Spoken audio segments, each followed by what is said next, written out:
আমাদের গ্রাম অঞ্চলে একটা শব্দ আছে ব্রিটিশ, ব্রিটিশ, কিন্তু প্রকৃত উচ্চারণটা হচ্ছে ব্রিটিশ। অর্থাৎ আজকের দিনে যেই সভ্য রাষ্ট্র বা দেশ যুক্তরাজ্য, এরা কি আসলে সভ্য ছিল?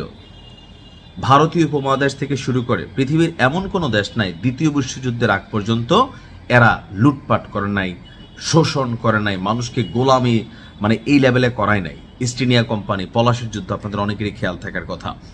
তো এই যুক্তরাজ্য আজকের দিনে আইসা এমন বাটে পড়ছে, আজকে তাদেরকে ঠাপাচ্ছে কে?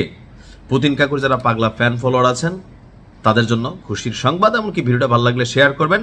তো আমি দোয়া করি পুতিন কাকু ছোট্ট একটা ঘটনা ঘটাক, কারণ কি আওয়াজ ছাড়া তো খেলা জমে না। যুদ্ধ চলতেছে রাশিয়া ইউক্রেন, যুদ্ধ চলতেছে ইরান বনাম মার্কিন যুক্তরাষ্ট্র ইসরায়েল, কিন্তু প্রত্যেকটা যুদ্ধের মধ্যে দ্বিতীয় প্রধান নাক গলায় নেওয়া শক্তি হচ্ছে যুক্তরাজ্য। এই যুক্তরাজ্যের সাইজ করা নিয়ে ইরান রাশিয়া অনেক দিন ধরে অপেক্ষা করতেছিল। আর এবার যুক্তরাজ্যের খুবই কৌশলগত গুরুত্বপূর্ণ একটা ব্রিজ ওয়েস্টমিনস্টার, এই ওয়েস্টমিনস্টার ব্রিজটাকে উড়াই দেওয়ার ঘোষণা দিয়ে বসছে রাশিয়া। এখন কেন হঠাৎ করে পুতিন যুক্তরাজ্যকে ধরলো? বলা হচ্ছে যে ইউক্রেন এই মুহূর্তে যে লড়াইটা করছে, ড্রোনগুলো বিশেষ করে, এই ড্রোনগুলা যথেষ্ট অত্যাধুনিক প্রযুক্তির। তো এই এত অত্যাধুনিক প্রযুক্তির ড্রোন তো ইউক্রেন বানায় না, তাহলে দিলকে? পুতিন কাকু বিশ্লেষণ করে দেখলো যে ইউক্রেনে এই ব্রিটিশ ড্রোন আপনার এটা দিয়া রাশিয়াতে তারা বিভিন্ন সময় হামলা চালাচ্ছে, এমনকি রাশিয়ার দখলে থাকা ইউক্রেনের যে বিভিন্ন অঞ্চল আছে সেখানে তারা অভিযান চালাচ্ছে। আর এর কারণে রাশিয়ার ডিস্টারবেন্স ফিল করতেছে, যার কারণে পুতিন কাকু বলছে প্রতিশোধ হিসাবে রাশিয়ার নাগরিকরা প্রেসিডেন্ট পুতিনকে যুক্তরাজ্যের ওয়েস্টমিনস্টার যে ব্রিজ আছে ঐতিহাসিকভাবে গুরুত্বপূর্ণ বা খুবই সুপরিচিত, সেই ব্রিজকে উড়াই দেওয়ার আহ্বান জানিয়েছে। খবর হচ্ছে ব্রিটিশ গণমাধ্যম ডেইলি স্টারের। বলা হচ্ছে যে ইউক্রেন সেতুটিতে ব্রিটিশ ম্যালয় T-150 এই ভারী মালবাহী ড্রোন মোতায়েন করে আপনার একটা সেতু উড়াই দিছিল। দিনিপ্রু নদীর উপনদী কঙ্কার, ওইখানে এই সেতুটা ছিল, এমনকি ভয়াবহ বিস্ফোরণ সেখানে ঘটেছিল। আর এটা ড্রোনের মাধ্যমে ঘটানো হয়েছে, রাশিয়া নিশ্চিত হয়েছে। ব্রিটিশ ড্রোনের মাধ্যমে এই ঘটনার তথ্য ফাঁস হওয়ার পর রাশিয়ার নাগরিকরা ক্ষুব্ধ হয়েছে।